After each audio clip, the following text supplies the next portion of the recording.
Hi everybody. My name is Lenore Von Stein and this is The Facts. This is a discussion episode of The Facts, and The Facts has music and discussion. And tonight we're talking about, this is the second part of a two-part discussion on the effects of rape. And I'm sitting here tonight with Meredith Weber, who's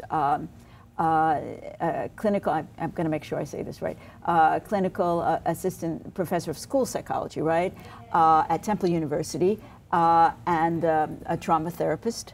Esther Deblinger, who's a professor of psychiatry at Rowan. Yes. I can't read my own words. And also the co-chair of CARES, Child Abuse Research, Education and Services, and Erin Gallagher, who is an investigator for Physicians for Human Rights. Yes, I said it right. And she's worked with adult victims of sexual assault in conflict zones. And these two ladies work mostly with children. Yes. And you work with children and adults, right? And during the break, we started to talk about institutions and institutional acceptance of certain sexual assaults, acceptance in the terms of, in the sense of not doing anything about them. You know, this has been true in the military, in the Catholic Church, in the on many college campuses, in many schools, certainly in the prison system, and the one thing that strikes me is that this, you know, if you're looking for kind of what's the, if you're going to draw a picture of what's the kind of situation where rape is going to be, you know, you're likely to have more rape, is this kind of authoritative, hidden kind of world where certain people have a lot of power, and that's it, my way or the highway. So, well, anybody got anything to say about that? And how do you handle institutional, you know, when you're in it, or when you're, I mean, it's very difficult. I mean, I can't imagine how prisoners handle it, you know.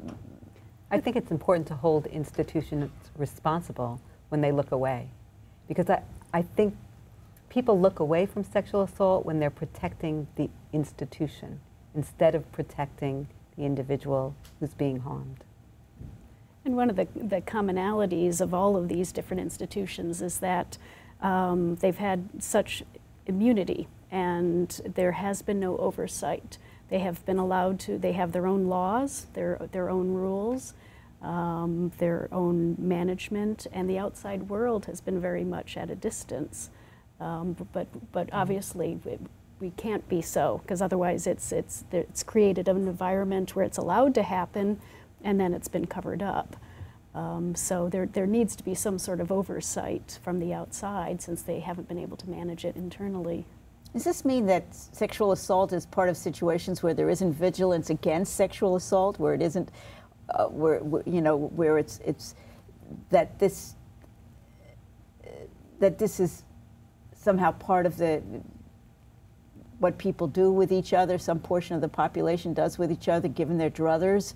You give them enough power, and a certain portion of the population is going to do this to other human beings, or is that just too abstract? Well, it seems like a lack of oversight is dangerous across the board. I mean, you just had a situation in Pennsylvania where two judges were taking bribes to send these children to a facility where they were getting kickbacks. Yes, yes. And it went on for years, you know, because they were judges and seemingly had little oversight. So, you know, we can look at the banking industry. I mean, there's a lot of examples of just lack of oversight being problematic, I think, behaviorally. Lack of oversight, and also secrecy and silence, isolated communities. I think that we do need to encourage open dialogue about issues that concern children and women being oppressed. And I think when there is an environment of openness, it's less likely to occur. Well, I think also what you said about there being consequences that are visible to everyone is very important. I live in Pennsylvania, and I can say that after the Penn State sex abuse scandal happened, there has been change. On college campuses, there's much, much more education and awareness around not only sexual assault, but what does this look like in situations where maybe children from the community are coming on campus. Child abuse reporting is up after that incident, so I do think in that case, the fines were pretty significant, and there were other penalties to the college, and it did make an impact.